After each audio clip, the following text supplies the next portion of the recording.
السلام علیکم ورحمۃ اللہ وبرکاتہ۔ اس وائس میں تھوڑی سی تفسیر دیکھ لیتے ہیں، شارٹ تفسیر۔ آیت نمبر 213 میں اس تاریخی حقیقت کا انکشاف فرمایا گیا کہ انسانیت کی جو ابتدا ہے وہ کفر اور شرک اور عظیم الشان مخلوقات مثلاً سورج، چاند، آگ، ہوا، پانی، فرشتے اور نیک انسانوں وغیرہ کی پرستش سے نہیں ہوئی، بلکہ خالص توحید سے ہوئی ہے۔ ابتدا میں تمام انسان ایک ہی دین توحید رکھتے تھے اور ان کی ایک ہی ملت تھی، جیسا کہ ابن عباس رضی اللہ عنہما نے فرمایا کہ آدم اور نوح علیہ السلام کے درمیان 10 سال کا فرق تھا، تو یہ سب جو تھے یہ توحید پر قائم تھے۔ پھر 10,000 سال کا فرق تھا، تو یہ سب کے سب جو تھے یہ توحید پر تھے، تو لیکن پھر شیطان کے بہکانے سے ان میں شرک آ گیا اور اختلافات پیدا ہو گئے، تو تب اللہ تعالیٰ نے نوح علیہ السلام کے علاوہ اور دوسرے انبیاء بھی بھیجے۔ پھر مسلسل نبی آتے رہے اور ان پر کتابیں نازل ہوتی رہیں تاکہ ان کو اختلافات سے نکال کر ہدایت الہی کی طرف لایا جائے۔ فَهَدَى اللَّهُ الَّذِينَ آمَنُوا لِمَا اخْتَلَفُوا فِيهِ مِنَ الْحَقِّ بِإِذْنِهِ، یعنی پہلی امتوں میں اختلاف لا علمی کی وجہ سے نہیں بلکہ باہمی حسد، ضد اور سرکشی کی وجہ سے پیدا ہوا، جس سے وہ فرقوں میں بٹ گئے اور اسی وجہ سے وہ گمراہ بھی ہو گئے۔ اب اللہ تعالیٰ نے اپنا جو آخری نبی ہے وہ بھیج کر اس پر اپنی آخری کتاب نازل فرما کر تمام اختلافات کا فیصلہ فرمایا اور اپنی توفیق خاص سے مومنوں کو صراط مستقیم کی طرف ہدایت دی ہے۔ اللہ اکبر کبیرہ۔ اب جو اس راستے کو سے ہٹ کے کسی اور راستے پر چلے گا، یعنی اس راستے سے بھی پھسل جائے گا، جس کو پیارے اللہ تعالیٰ نے پیارے نبی صلی اللہ علیہ وسلم کی صورت میں ہمیں عطا فرمایا، یعنی آپ صلی اللہ علیہ وسلم کو بھیج کے پچھلے سارے اختلافات مٹا دیے۔ یہودی کہتے تھے ہم اچھے، نصارہ کہتے تھے ہم اچھے، اور اسی طریقے سے وہ اختلافات میں بٹے ہوئے تھے، تو اللہ تعالیٰ نے پیارے نبی صلی اللہ علیہ وسلم کو بھیجا، پھر کتاب بھیج کر ان کے سارے اختلافات مٹا دیے کہ اب سب کو آپ صلی اللہ علیہ وسلم کی پیروی کرنی لازم ہوگی۔ تو پھر بھی انہوں نے حسد رکھا، ضد رکھی، سرکشی کی اور اس کو بھی قبول نہیں کیا۔ تو آج کے دور میں بھی جو اس ہدایات سے ہٹ کر کسی اور راستے کو اپنانے کی کوشش کرے گا تو وہ سیدھے راستے سے بھٹک جائے گا۔ اس لیے من و ان وہی کرو جو پیارے نبی صلی اللہ علیہ وسلم نے کیا، نہ ان سے آگے بڑھنے کی کوشش کرو اور نہ پیچھے ہٹو۔ چلو پیچھے ہٹنے میں تو یہ ہے کہ انسان خلق الانسان ضعیفا، انسان کو کمزور پیدا کیا گیا ہے، تو وہ کبھی غلطی کر لیتا ہے، تو جب غلطی ہو جائے تو معافی مانگ لے، کمی کوتاہی ہو جاتی ہے اللہ تعالیٰ معاف کر دیتا ہے، لیکن جو شخص خود کو بڑا اچھا سمجھتے، بڑا نیک سمجھتے ہوئے آگے بڑھنے کی کوشش کرتا ہے، وہ ذرا اپنی عادات پہ غور کریں، جو بدعات و خرافات کر کے پیارے نبی صلی اللہ علیہ وسلم سے جو باتیں ثابت نہیں ہیں وہ بھی کرتا ہے اور یہ ثابت کرنے کی کوشش کرتا ہے کہ آپ صلی اللہ علیہ وسلم نے دین مکمل نہیں کیا، تو یہ بھی ثواب کا کام ہے، تو یہ آپ صلی اللہ علیہ وسلم نے نہیں کیا تو ہے تو ثواب بھی نہ، تو ان سے آگے نہیں بڑھنا۔ اللہ تعالیٰ قرآن پاک میں سورہ حجرات میں فرماتے ہیں یا ایھا الذین آمنوا لا تقدموا بین یدی اللہ ورسولہ، کہ اپنے نبی سے آگے بڑھنے کی کوشش نہ کرو، جتنا آپ صلی اللہ علیہ وسلم نے بتایا بس اتنا ہی کرو، اس سے آگے نہ بڑھو ایک ذرہ برابر بھی، اگر بڑھو گے تو بھٹک جاؤ گے سیدھے راستے سے۔ آیت نمبر 214 میں الباسا سے مراد جو ہے وہ فکر و فاقہ ہے۔ الباسا تو فقر ہے، یعنی کہ تنگ دستی ہے، اور الضراء سے مراد بیماری ہے اور تکلیف ہے، اور زلزلو کا مطلب سخت ہلایا جانا ہے۔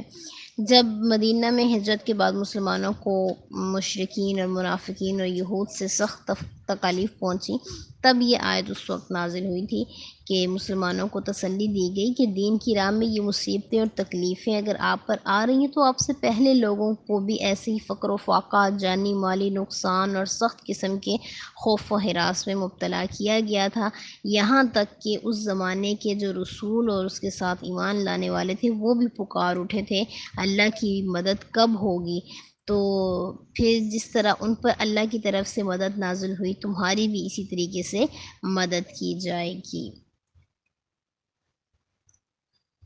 حضرت خباب بن ارتھ رضی اللہ عنہ، ان کو اسلام کی راہ میں بہت زیادہ ستایا گیا، بہت تکلیفیں دی گئیں، اذیت ناک تکلیفیں دی جاتی. تو انہوں نے آپ صلی اللہ علیہ وسلم سے پوچھا تھا کہ آپ ہمارے لیے نصرت کی درخواست کیوں نہیں کرتے کہ ہم غالب آ جائیں اور ہماری تکلیفیں کم ہو جائیں. تو آپ صلی اللہ علیہ وسلم نے فرمایا تم سے پہلے جو لوگ تھے ان میں ایک کے سر کی مانگ پر آڑا رکھ کر چیر دیا جاتا، وہ آڑا جو ہے وہ اس کے قدموں تک پہنچ جاتا. تو اور لوہے کی کنگھیوں سے اس کے گوشت کو، اس کی ہڈیوں کو علیحدہ کر دیا جاتا، تب بھی یہ چیز انہیں ان کے دین سے نہیں پھیرتی تھی. تو آپ صلی اللہ علیہ وسلم نے فرمایا اللہ کی قسم یہ دین کا کام تو ضرور ہو کر رہے گا، مکمل ہو کر رہے گا. تو بس اللہ کے سوا کسی کا ڈر نہیں پالنا اپنے دل میں.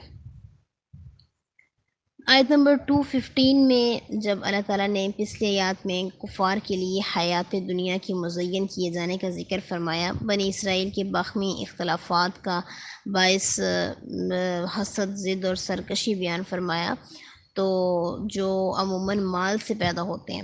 تو اس پر صحابہ کرام کے سوال کا بھی ذکر فرمایا اور کہ وہ اس فتنے سے بچنے کے لیے کیا خرچ کریں. تو اللہ تعالیٰ نے اس کا جواب بھی دیا اور یہ بھی بتایا کہ کہاں خرچ کرنا ہے. چونکہ اللہ تعالیٰ حکیم ہیں، بہت حکمت والے ہیں، تو حکمت کا تقاضا یہ تھا کہ خرچ کرنے کی جگہ بھی بتا دی جاتی.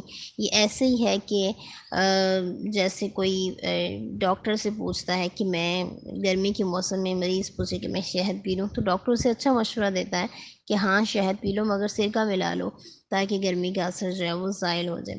تو اسی طرح سے اللہ پاک ہمیں نصیحت فرماتے ہیں کہ مال کو کہاں خرچ کرنا ہے. خرچ کرنے کی جو جگہیں بتائیں ان میں سب سے پہلے والدین کا ذکر کیا، کیونکہ انہوں نے جنم دیا ہے، پرورش کا حق ادا کیا ہے، تو ان کا زیادہ حق ہے. سب سے پہلے والدین، پھر قرابت والے لوگ جو آپ کے زیادہ قریب رشتہ دار ہیں، اور پھر یتامہ ہیں کیونکہ وہ مہربان باپ کے سائے سے محروم ہو چکے ہیں، پھر اس کے بعد مساکین، اور پھر مسافر ہیں. تو یہ خرچ کرنے کی ترتیب بھی یہی رکھنی ہے. یعنی اگر آپ کے پاس کوئی نفلی صدقہ ہے تو فرضی صدقہ تو وہی ہے جو زکوٰۃ کے مصارف میں بیان ہوا ہے، انشاءاللہ وہ ہم پڑھیں گے. تو جو نفلی صدقہ ہے اس میں ترتیب یہی رکھنی، کیونکہ جو فرضی صدقہ ہوتا ہے نا وہ والدین پہ نہیں لگتا، جیسے ہم زکوٰۃ والدین کو نہیں دے سکتے. تو اس لیے جو نفلی صدقہ ہے اس میں ترتیب یہ رکھنی ہے، سب سے پہلے والدین ہوں، پھر رشتہ دار ہوں. والدین میں نفلی صدقہ مطلب کیا کہ ان کو خوش کرنے کے لیے کوئی تحفہ لا دینا، کوئی کھانے کی چیز کوئی لا دینا، یہ نفلی صدقہ ہی ہے. پھر اس کے بعد رشتہ دار ہیں، پھر یتیم لوگ ہیں، پھر مساکین ہیں، اور اس کے بعد مسافر ہیں. آیت نمبر 216 میں جو ہے وہ جہاد کی طرف توجہ دلائی گئی ہے. ابن کثیر نے فرمایا کہ اس آیت میں اللہ تعالیٰ نے مسلمانوں پر فرض کیا کہ وہ جہاد کریں اور دشمنوں سے اسلام کا دفاع کریں. امام زہری نے فرمایا کہ جہاد ہر ایک پر واجب ہے، خواہ لڑائی میں نکلے یا بیٹھا رہے. بیٹھنے والوں پر لازم ہے کہ جب ان سے مدد طلب کی جائے تو وہ امداد کریں، جب ان سے فریاد کی جائے تو فریاد کو پہنچیں، اور جب انہیں میدان میں بلایا جائے تو نکل کھڑے ہوں. تو یہاں پہ یہ بتایا جا رہا ہے کہ جہاد یعنی اللہ کا دین غالب کرنے کے لیے اپنی آخری کوشش کرتے رہنا ہر مسلمان پر فرض ہے. خاص طور پر جب کوئی مسلمانوں کی کسی بستی میں کوئی ظلم ہو رہا ہو اور وہ مدد کے لیے پکاریں تو تب تو کسی صورت بھی بیٹھے رہنا جائز نہیں ہے. یہاں تک فرمایا کہ اگر اسلحہ نہیں ہے، کوئی چیز نہیں ہے تمہارے پاس لڑنے کے لیے، تو پتھر لے لو، اینٹیں لے لو، لکڑیاں لے لو، جو بھی ملے لو اور لڑنے کے لیے دوڑ چلے جاؤ. کیونکہ مسلمان سب کے سب جو ہیں وہ ایک جسم کی مانند ہیں. جب جسم کے ایک حصے کو تکلیف ہوتی ہے تو پورا جسم ہی بے تاب اور بے چین ہوتا ہے. تو اس لیے اگر مسلمان کسی جگہ پہ تکلیف میں اور وہ مدد کے لیے پکارتے ہیں تو پھر ہرگز بیٹھے نہ رہو، بلکہ جو بھی ہو تمہارے پاس سامان وہ لے کے نکل جاؤ. وَهُوَ كُرْهٌ لَكُمْ، یہاں پہ بتایا کہ تم اسے سراسر ناپسند کرتے ہو اس چیز کو. یہاں پہ کرہن جو ہے نا یہ مصدر ہے، بیمانہ کراہیہ، یعنی کراہت دیتا ہے تمہیں یہ چیز جو ہے. مصدر کو اسم المفعول مکروہن کی جگہ مبالغے کے لیے بھی لگایا جا سکتا ہے. اصل میں اس کا اسم المفعول ہے مکروہن، لیکن یہاں پہ مصدر کا استعمال کیا اسم المفعول کی جگہ، تو یہ مبالغے کے لیے استعمال ہوتا ہے. جیسے زید عدل، عادل کی بجائے عدل لگا دیا جائے تو اس کا مطلب ہے زید جو ہے وہ سراپا عدل ہے، یعنی بہت زیادہ عدل کرنے والا ہے۔ تو اسی طریقے سے جو ہے یہاں کرہن مصدر ہی لگا دیا گیا کہ یعنی سراسر ناپسند کرتے ہو تم جس چیز کو۔ تو ناپسند کیوں کرتے ہیں؟ کیونکہ اس میں زخمی ہو جاتا ہے انسان، اعضاء کٹ جاتے ہیں، جان جانے کا خدشہ ہوتا ہے۔ تو ہر آدمی جو ہے وہ فطری طور پر زندہ رہنے کا خواہش مند ہے، اپنے آپ سے محبت کرتا ہے۔ تو اس وجہ سے اللہ تعالیٰ نے فرمایا کہ تم اس چیز کو ناپسند کرتے ہو، لیکن ہو سکتا ہے وہ تمہارے لیے خیر ہی خیر ہو۔ معنی یہ کہ جب تم جہاد میں جو مشقت ہے اسے ناپسند کرو، حالانکہ وہ تمہارے لیے بہتر ہے، اس لیے کہ تم غالب رہو گے، فتح یاب رہو گے، غنیمت حاصل کرو گے، اجر پاؤ گے، اور تم میں سے جو فوت ہوگا وہ شہادت کے مرتبے پر فائز ہو جائے گا۔ اور ہو سکتا ہے اگر تم آرام طلبی کی وجہ سے اس کو ترک کر دو جہاد کو، تو یہ چیز تمہارے لیے بہت بری ہوگی کہ تم مغلوب ہو جاؤ، غلام بن جاؤ، تمہاری حکومت ختم ہو جائے۔ تو اور اللہ تعالیٰ کا یہ فرمان بالکل صحیح ہے، اس میں کوئی شک و شبہ نہیں ہے، جیسا کہ اندلس میں پیش آیا، انہوں نے جہاد ترک کیا، لڑائی سے بزدلی اختیار کی، کثرت سے فرار اختیار کیا، تو دشمن تمام شہروں پر قابض ہو گیا اور ان کو اسیر بنا لیا، قتل و غارت، بچوں اور عورتوں کی غلامی اور عزتوں کی بربادی، انا للہ و انا الیہ راجعون، یہ سب کچھ ہوا۔ تو یہ کیوں ہوا؟ اسی وجہ سے ہوا کہ مسلمانوں نے جہاد کو ترک کر دیا تھا۔ السلام علیکم ورحمۃ اللہ۔